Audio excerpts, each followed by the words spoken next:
What are you doing, you grown furry? Your impudence protects you, sir. I cannot say it is frustrating.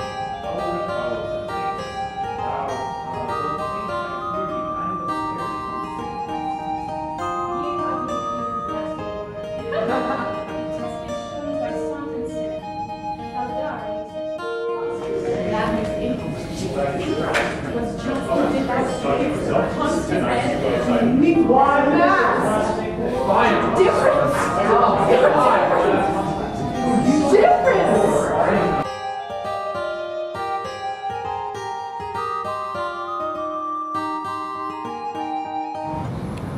Well, we assembled 14 actors from across the country to come and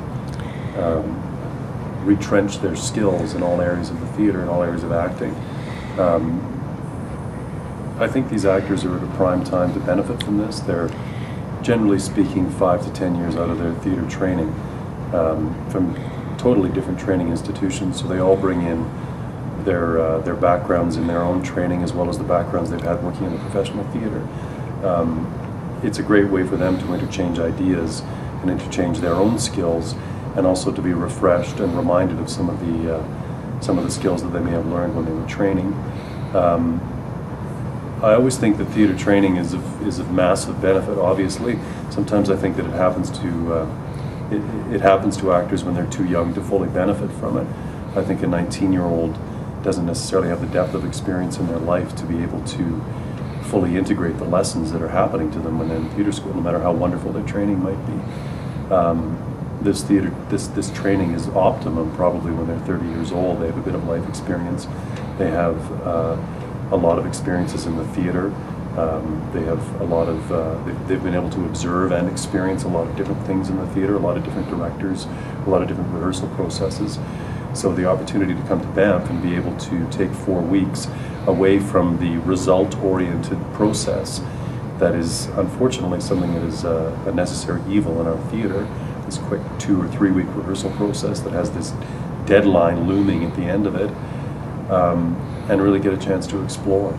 And I think it's been of huge benefit to the actors to, you know, just be able to work with each other in a way that doesn't say, okay, we've done that for an hour, we've got the result, now we have to move on. But in order to be able to do something, approach it from a number of different ways, you know, ways that they are very familiar and comfortable with, as well as ways that we don't often get a chance to, you know, to really dive down and say, what's that image about? Okay, well, that's your instinct. Now what happens if you look at it a little deeper? What happens if you look at it a little deeper? How, you know, really breaking down a thought, it sounds like such a,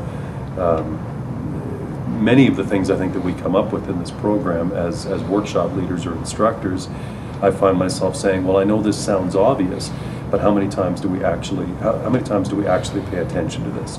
We know that one thought leads to the next. We know that you have a different thought, but how many times do you actually pay attention to why that one specific thought comes from the thought before it? You know, and it's, I always think that my favorite quote about acting is that acting is simple, but it's not easy, and that idea that you know, when it comes right down to it, all we're doing is reminding ourselves to do things that we do naturally. We breathe, we speak, we become emotional, we do it very naturally, but somehow when we get into performance, particularly when we're dealing with more complex text, it's difficult to remind ourselves to follow our instincts and to really get as detailed as we are as human beings. I think it's very exciting for these actors to be able to work as an ensemble in Banff, and then on completely different texts and subjects, and then to have an opportunity to go and work with each other in a rehearsal process, particularly in an extended rehearsal process. They are obviously gaining great familiarity with each other as an ensemble. You know, and the building of an ensemble in a rehearsal process is so important, particularly in a big show. These guys will have a shorthand with each other, a familiarity with each other, and a comfort, a trust with each other that is going to suit them very well when they actually get into rehearsal. We're not actually dealing with the texts that we're working on while we're in Banff, but you can tell that they're clicking. You can tell that when we work on different, whether it's Shakespeare or Chekhov or Williams, they take the things that they're learning and discussing, and that you can see the lights go off and say, oh, this is like when I do this in Three Musketeers, or when I'm going to do this in Little Women. And I think they're just absolutely raring to go to get down to rehearsal, to be able to take all these things that have been percolating and bubbling inside of them and apply them to a real rehearsal process. I know from having been involved with this program for the previous 2 years and now for the third year of it, that I know these actors come out completely changed.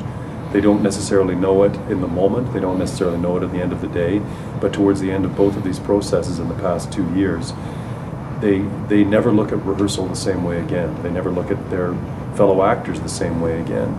They have a depth of the honesty in their performances that they just didn't have before. And they have a commitment to the rehearsal process and to the performance process that they never have before. And they truly remain a lifelong ensemble. And we like to think that they take the things that they learn and study and discuss while they're in Banff and while they're in Edmonton working at the Citadel, and they'll never forget those things in their career. So for 30, 40 years we have this percolating through the Canadian theatre community. It's very exciting.